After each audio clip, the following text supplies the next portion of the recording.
The beekeeper opens the hive for the last time this year. The family of bees has worked the hardest. It has made more than 20 kilos of honey for the Armenians. Breeding bees is profitable. Honey is the most expensive food product after black caviar. In the past, a kilo of honey cost as much as 2 kilos of lard. Abgar's father, Yasha, as well as his grandfather, were also beekeepers. Ever since immigrating from Shamkhor, Azerbaijan, to the village of Khachardzan, in Armenia's Tavush region, their large family has made a living by producing honey. We've been here since 1988.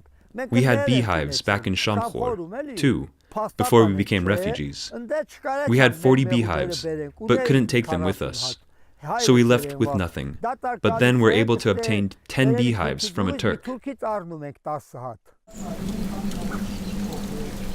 The colorful beehives keep proliferating across the family's orchard.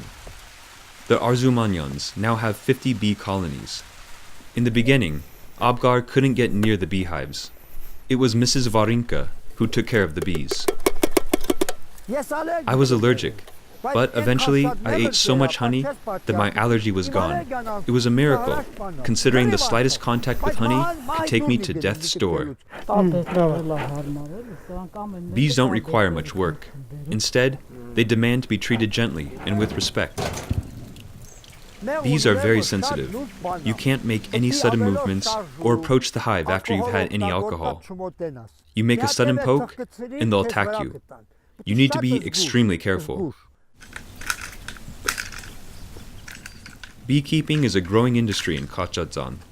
With the financial support of the Kalchian family of Argentina, the Hayastan All-Armenian Fund has provided a total of 50 beehives to the villagers. These polystyrene beehives have reached us through the support of our benefactor, Mr. Kalchian. 50 of them were distributed to the village. I received 4. As you see, they're all buzzing with bees. Mr. Kalchian has been of invaluable help to us.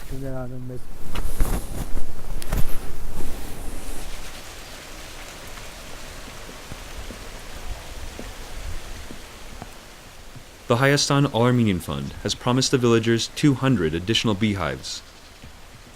Abgar is trying to decide where to install the new bee colony.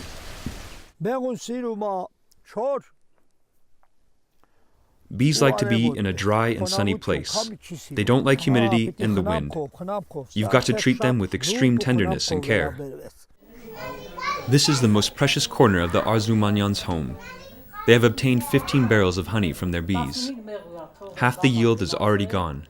They have sold so much of it and distributed the rest to relatives. And there's some kept especially for their benefactors, the Kalchian family. This is the most reliable method. Abgar tests the quality of the honey in front of the customer. We all know that when you burn sugar, it turns black and crystallizes, whereas honey doesn't.